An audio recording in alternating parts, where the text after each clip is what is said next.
көрүп билип отурасыздар, ушул жана кичинекей наристер жоголгон. Силерге биринчиден ыраазычылык билдиребиз.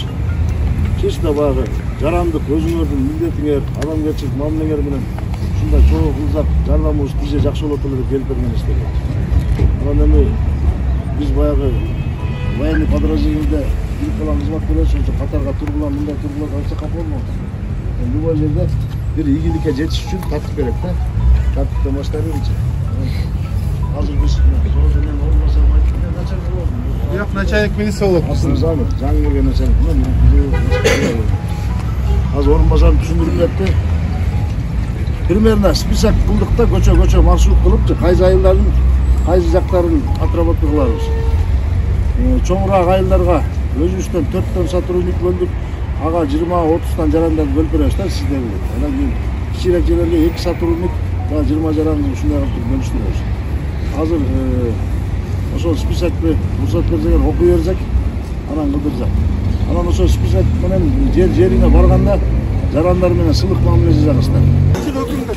Ушул жакта. Канча болду? Издеген эч. Алмайга самолет.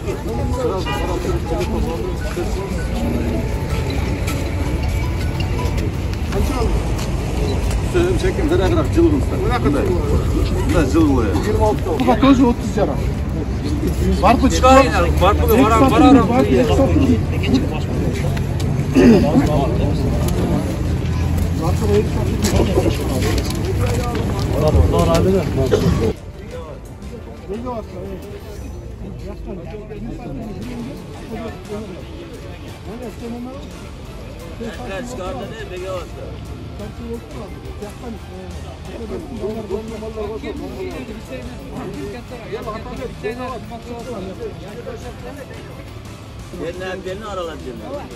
Ya vardığı bilet tanıyıp köçelördü bu baldarçı.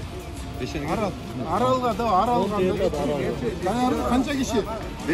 20 hatta kança. Урматтуу достор, мына бүгүн 22 ноябрь саат 9-да бардык Сузак эли бул жерде центрде чогулду. Жана милиция кызматкерлери менен биргеликте бардык айылдарга бөлүнүп, ушундай биргеликте Сумая кызды издөөгө бардыгыбыз жөнөдүк. Бул жерде ошол Ырыс Айлыкмөт, Барпы, Серни, Арал, дагы Сампа жактарды полный бөлүнүп издешке 15-20-30 адамдан бөлүндүк. Достор, буйруса ошол кызыбыз табылып калсын. Барыбыз дуада болуп турайлык. Биз менен чогуу болуп туруңуздар.